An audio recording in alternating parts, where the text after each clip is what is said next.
Assalamualaikum Sobat MG.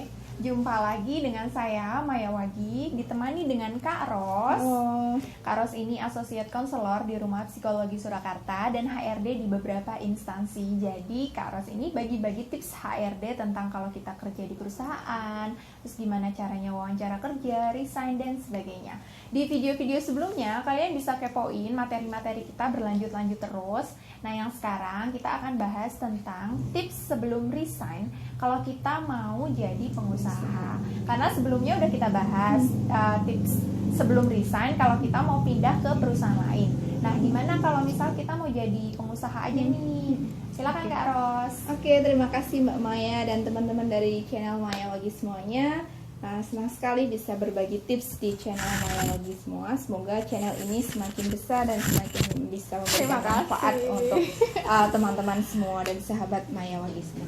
Nah, untuk resign dan menjadi seorang pengusaha itu memang banyak yang harus dilalui karena nyatanya menjadi seorang pengusaha itu bukan semudah membalikkan telapak tangan ya, tapi mungkin orang-orang melihatnya wah enak ya jadi pengusaha, penghasilannya tak terbatas, tapi teman-teman nggak tahu proses dibalik dia penghasilan tak terbatas, kesuksesan yang diraih sekarang itu banyak Pekerjaannya tidak terbatas juga, mungkin banyak air mata yang sudah dikeluarkan, banyak pengorbanan dan juga pernah juga jatuh bangun seperti itu ya. Nah, yang pertama nih, ketika teman-teman misal masih bekerja dan ingin resign untuk menjadi seorang pengusaha dan murni untuk usaha sendiri. Nah, yang pertama, ketika teman-teman bekerja nih, misalnya tentukan dulu goal jangka panjang teman-teman semua. Misalnya nih, oke, aku akan bekerja 5 tahun atau mungkin aku akan bekerja 10 tahun.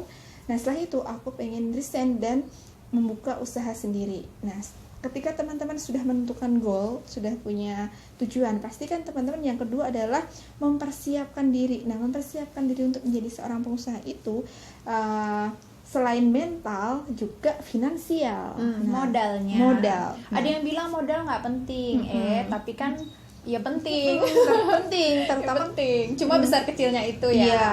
Nah, ketika teman-teman nih, misalnya, ketika teman-teman sudah berkeluarga, jangan lupakan teman-teman harus punya saving ya, saving dana darurat yang bisa dipakai ya. Darurat ketika misalnya teman-teman udah berusaha, udah punya usaha tapi kok belum menghasilkan. Nah, padahal ada keluarga yang perlu dinafkahi. Nah, teman-teman harus bedakan nih antara saving uang untuk darurat rumah tangga dan juga usaha kayak gitu ya. Nah, ketika teman-teman nih misalnya udah ada tabungan untuk saving buat keluarga misalnya nih selama setahun ke depan ketika menjadi pengusaha, nah itu insya Allah akan lebih kita lebih tetek ya, lebih tegar dalam pikirannya juga tenang. Nah, nggak mikirin besok makan apa.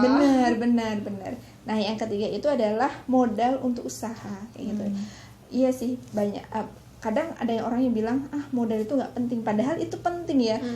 Ketika misalnya teman-teman pengen jualan online, teman-teman pasti butuh support smartphone yang baik, kemudian yang upgrade, kemudian teman-teman juga perlu kuota, itu kan modal dalam bentuk apapun gitu ya, sekecil apapun ya pasti nggak mungkin nol. Iya.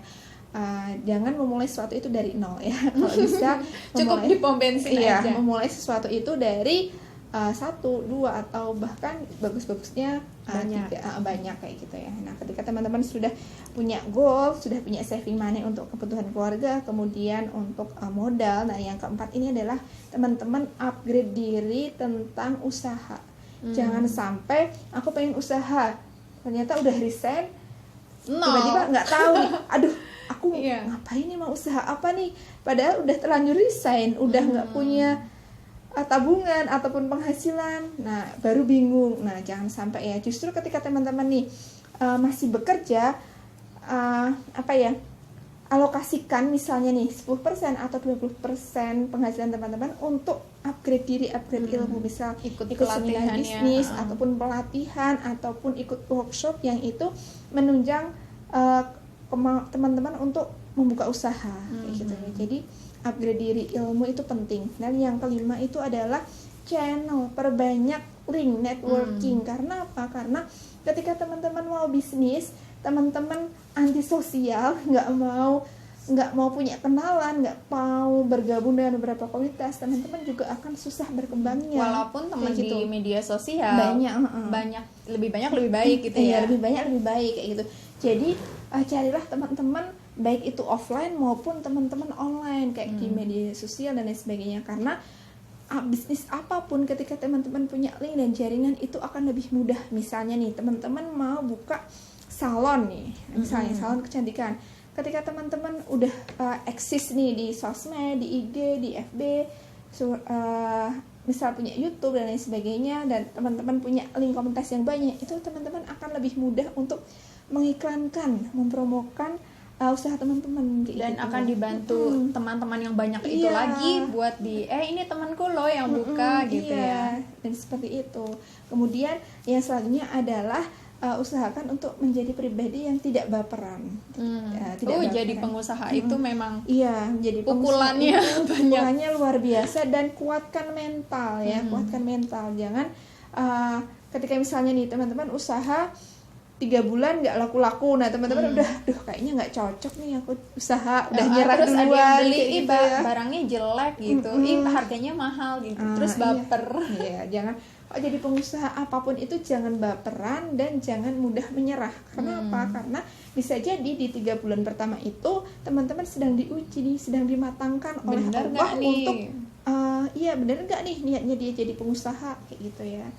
Dan seperti itu ya. Dan yang selanjutnya adalah perbaiki niat kayak itu ya.